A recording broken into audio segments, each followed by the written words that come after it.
বেসনের সন্দেশ আজকে বানাবো 5 মিনিটে। চলুন বানাতে থাকি। প্রথম চুলায় প্যান বসিয়ে আমি এখানে 1 ফুড কাপের মতো নিয়ে নিচ্ছি ঘি। তারপর দিয়ে দিচ্ছি 3 টুকরো এলাচ, আর এখানে নিয়েছি 1.5 কাপ বেসন।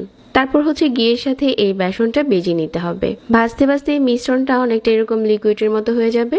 তো এখন এখানে দিয়ে দিচ্ছি 1 ফুড কাপ গুঁড়া দুধ, আর এই গুঁড়া দুধটা খুব ভালো করে মিশিয়ে নিচ্ছি। এ সময় চুলার আঁচ একদম মাঝারি রাখতে হবে। এখন এই মিশ্রণটা প্যান থেকে উঠিয়ে একটা সাইডে রেখে দিচ্ছি, আর চুলায় আরো একটি প্যান বসিয়ে এখানে 1/2 কাপ দিয়ে দিচ্ছি চিনি, আর সাথে 1/2 কাপ দিয়ে দিচ্ছি পানি।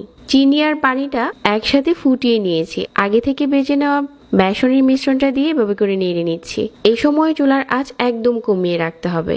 এই পর্যায়ে চুলা থেকে নামিয়ে নিচ্ছি, আর এখানে আমি কিছু বাদাম আর কিছু ড্রাই ফ্রুট কেটে নিচ্ছি, আর এরকম কেকের একটা মল্ট নিয়ে নিচ্ছি। আগে থেকে বাটার পেপার বিছিয়ে তেল ব্রাশ করে দিচ্ছি, তাহলে সন্দেশটা উঠাতে সুবিধা হবে। আর ড্রাই ফ্রুট গুলো এভাবে করে দিয়ে দিলাম। এখন সন্দেশের মিশ্রণটা দিয়ে দিচ্ছি একটু চেপে চেপে। এভাবে করে চেপে দিয়ে দেওয়ার পর এটা কিন্তু আপনি ঠান্ডা হলেই কাটতে পারবেন। উপরটা এরকম করে নিচ্ছি। হাতে যদি সময় কম থাকে তাহলে ডিপ ফ্রিজে কিছুক্ষণ রেখে এটা কাটা যাবে। এখন আপনার পছন্দ মতো যে কোনো সাইজে কেটে নিতে পারেন। ঝটপট বানানো হয়ে গেল বেসনের সন্দেশ।